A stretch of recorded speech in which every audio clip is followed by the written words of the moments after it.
Welcome to Season 7 of Live Vedanta, where we are sharing insights on courageous caregiving through the lens of Vibhishana Gita.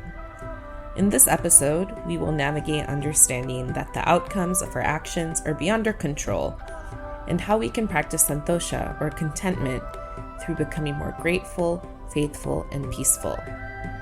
This, in turn, can help us finally embrace the relief that comes from doing what is right regardless of outcomes. Hari Om, and greetings from Kolvan.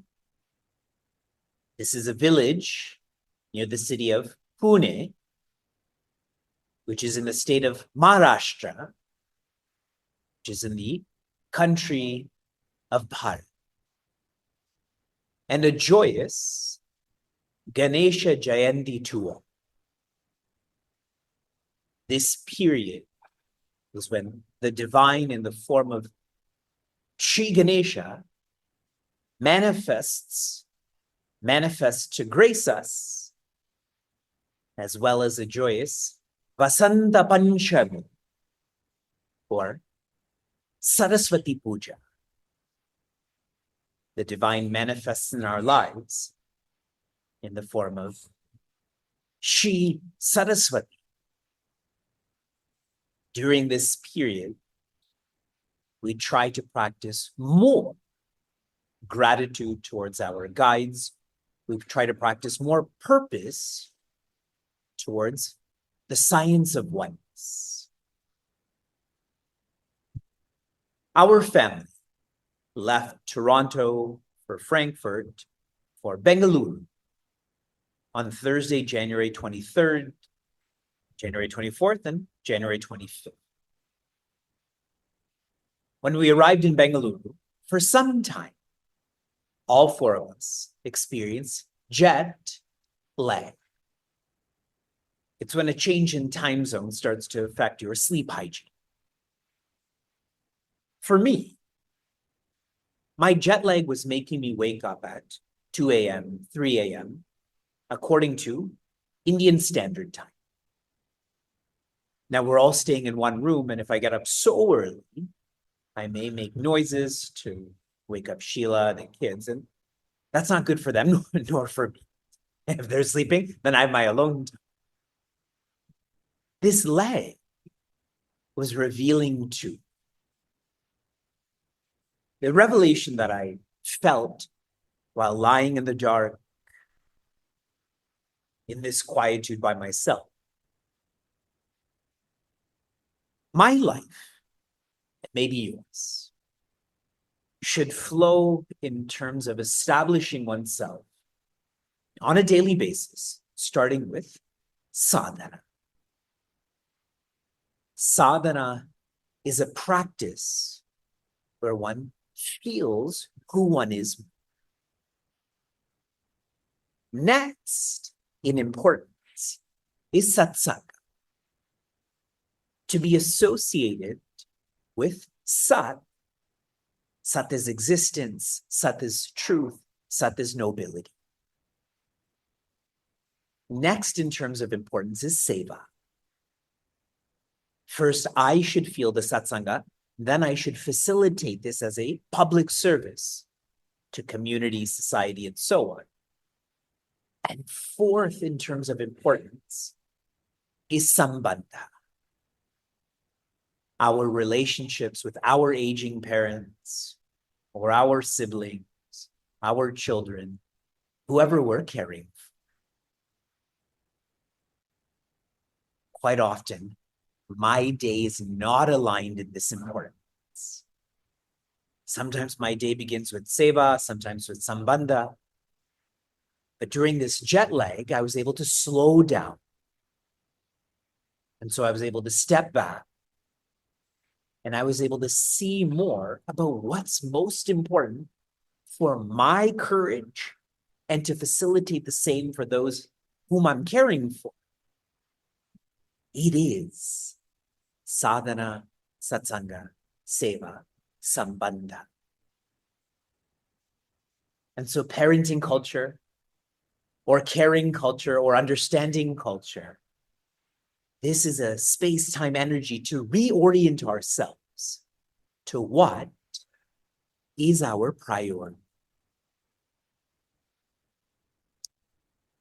As we continue to explore courageous parenting through the Ramayana, zooming into this more, Vibhishana Gita, zooming into this more, we have intellectually completed our exploration of Sri Rama's chariot, and now reviewing insights about his charioteer, and then we will get into the weapons. The 13th value, I take that back, the 12th value is bhajana. Bhajana means to be dedicated to. And sharing this in a different way. Tell me who you love.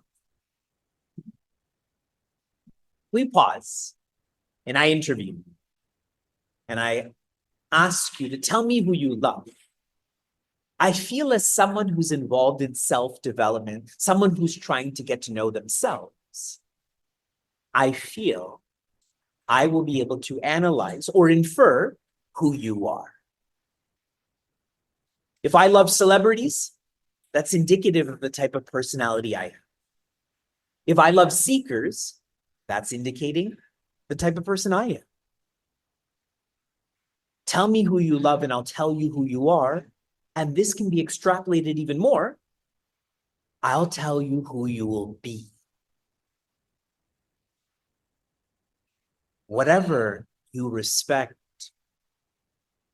whoever you role model, you will start to become like that. And that's why the charioteer, which is the 12th value in Sri Rama's chariot, charioteer, weapons of Vibhishana Gita, of Ramayana, is bhajana of Isha, to be dedicated to divinity. Dedication starts to manifest as devotion, where you start to feel, you start to be divinity. We then continued into the third facet of Vibhishana Gita, which is on Sri Rama's weapons. And as soon as I use this word weapon, we tend to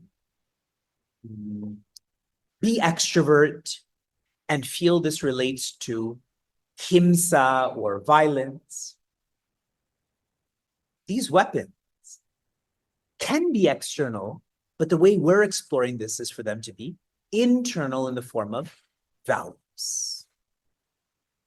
The 13th value, the first of the weapons, is virati. And this is in the form of a shield.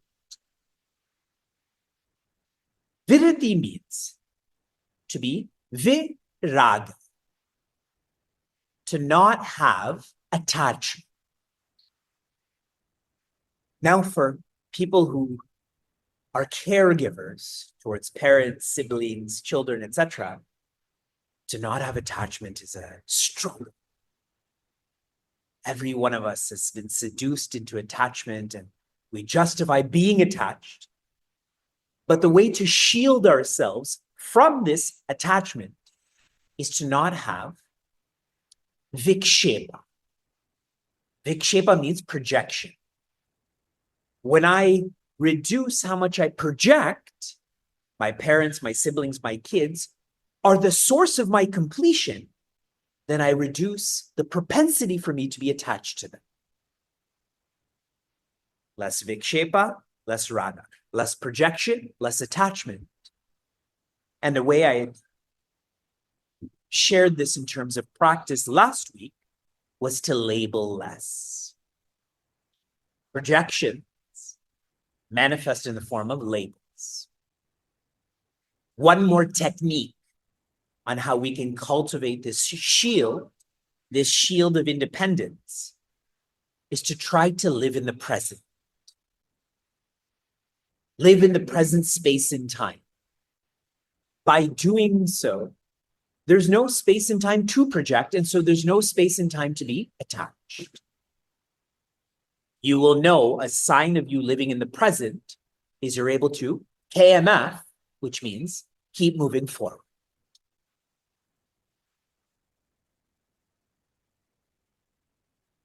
The chariot is made up of 11 values. Those who are courageous will convert these values into virtues. The charioteer is of one value, maybe the most important. And this is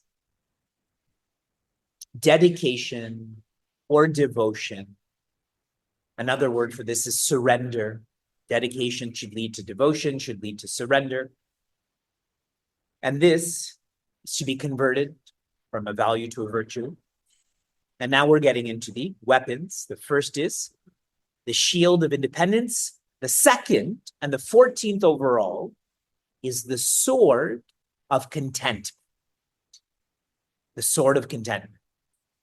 What an awesome name. We have King Arthur's sword and Sir Lancelot's sword, but this is the OG sword, the sword of contentment.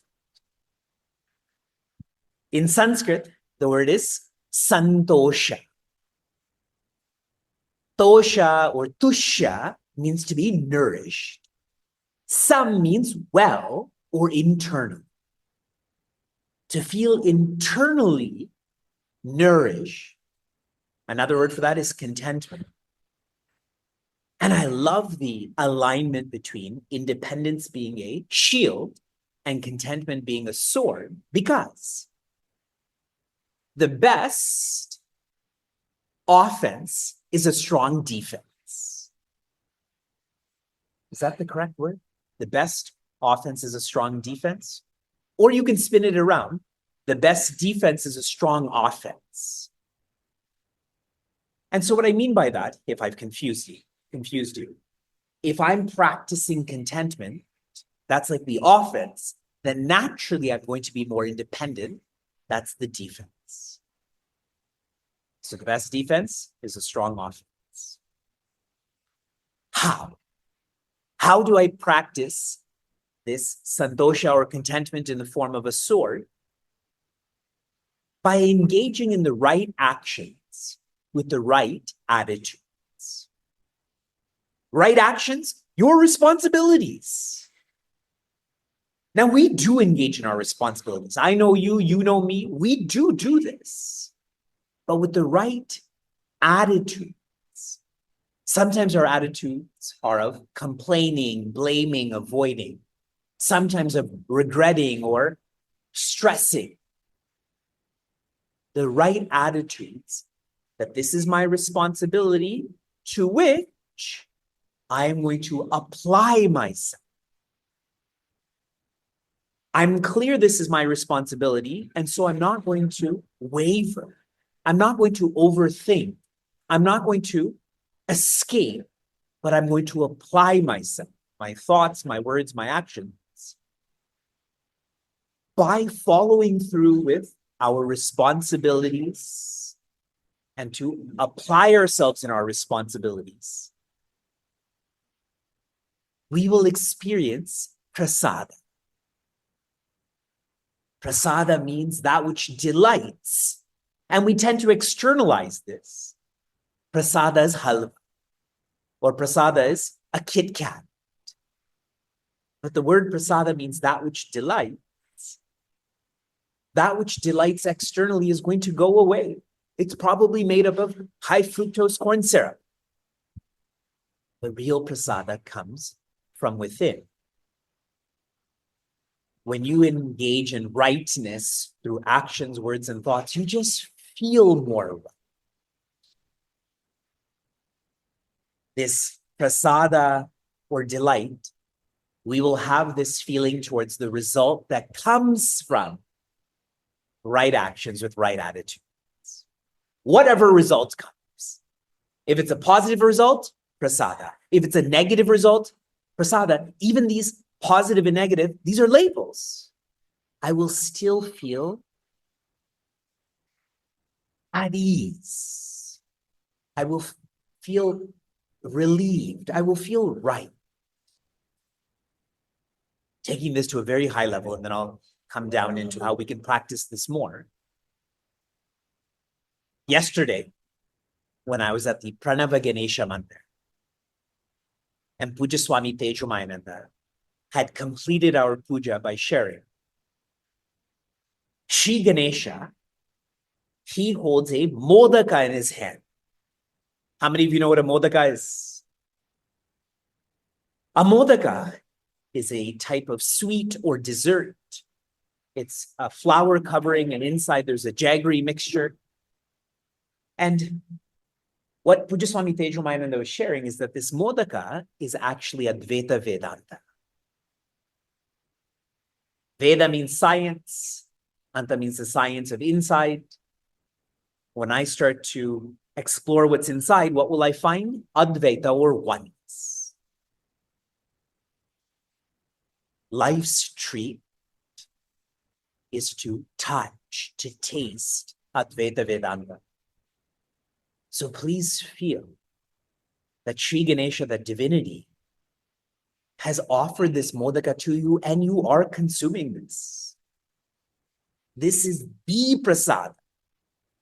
And it's anda, it's within, it's the closest to you, it is your center. Through right actions with right attitudes, we start to feel the right Atma, who we are. We are seekers before we are parents. And the right Ananda, deeper than us being a seeker, is us being joy. Prasada buddhi. Prasada means that which delights. Buddhi means the understanding or the narrative of that which delights. We will engage this with results when we come to understand that these results are choiceless. You can control your actions, but you cannot control the results. They're choiceless. And so what should your attitude be? What should our attitude be towards that which is choiceless? One of acceptance or cheer. Prasada buddhi, choiceless cheer. I control my actions. I don't control the results, so I just accept them. If I'm going to accept them fully, there is a cheer that is felt. The sword of contentment. This is my offense so that the defense, which is independence, is more natural. Right actions with the right attitudes. This will pull whatever result comes, I will feel this is right. This choiceless cheer. And if we are honest about our lives, specifically with parenting, choiceless cheer, isn't this the truth? The type of body your child has, the type of words your child uses, the type of friends they have. Do you have a choice in any of this? So the natural strategy is to accept, but not in a cranky way, in a cheerful way.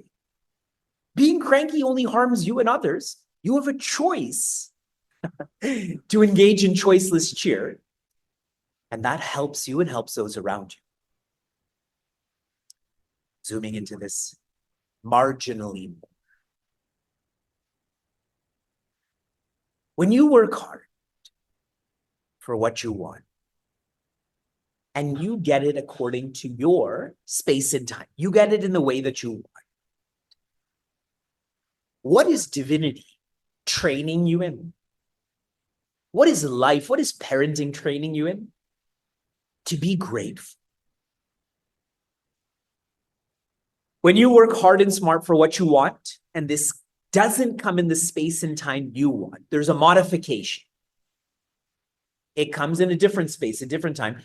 What is divinity, life, parenting training you in? From being grateful to being faithful. That I am a parent, but I have an original parent who knows better. I have an original parent who facilitates the best to be faithful. When you work hard and smart for what you want, and it doesn't manifest in any space or time, you do not get what you want. What is Divinity Life parenting training you in? Because that's what Divinity Life parenting is. It's training us to be courageous, training us to be joyous, training us in being peaceful. Think of the utility of your trying your best to be a loving parent so that your child can be healthy and happy, meaningful and successful. And if this doesn't manifest, to be peaceful.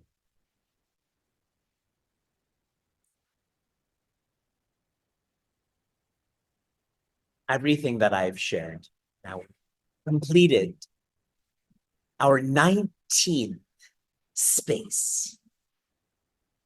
This is a class, but I describe this as a space because words matter and some people don't want to be in a class. For those who are very open, this is a class. It's a class where I become a more classy parent. Everything that I've shared from Vibhishana Gita, from Ramayana, it is simple. Independence is obvious. Contentment is obvious, yet difficult. Difficult because maybe this is not our priority. And so we're busy and are unable to evolve from IQ to EQ. What I really want to share is, what I am sharing is, this is worthwhile. Being in Bharat for 5 weeks, it would have been so easy for me to say, classes are on pause. Coordinators, you deal with it. But it's worthwhile for me. I get to reflect more. And so I'm trying my best to pre-record in a efficient, effective way, because it is worthwhile. Last thought. And Srimad Bhagavatam, which I love, and I hope you love too. A seeker had asked Shri Krishna, what is Dakshina? What is that which you feel grateful for and then you are generous towards? And Shri Krishna's answer is Jnana Sandesha, which means invoking this knowledge and then evoking. This is worthwhile for me, and I hope and pray this is worthwhile for you. If you enjoyed what you heard or want to learn more, share this episode with a friend or find us online at facebook.com/cmniagara. For those on the journey of self-development, Chinmaya Mission Niagara provides a community forum for seekers to listen, reflect, and contemplate. This podcast is produced by the Young Adults of Chinmaya Mission, an international nonprofit working to transform individuals through the knowledge of Vedanta. Until next time, inspire, love, be.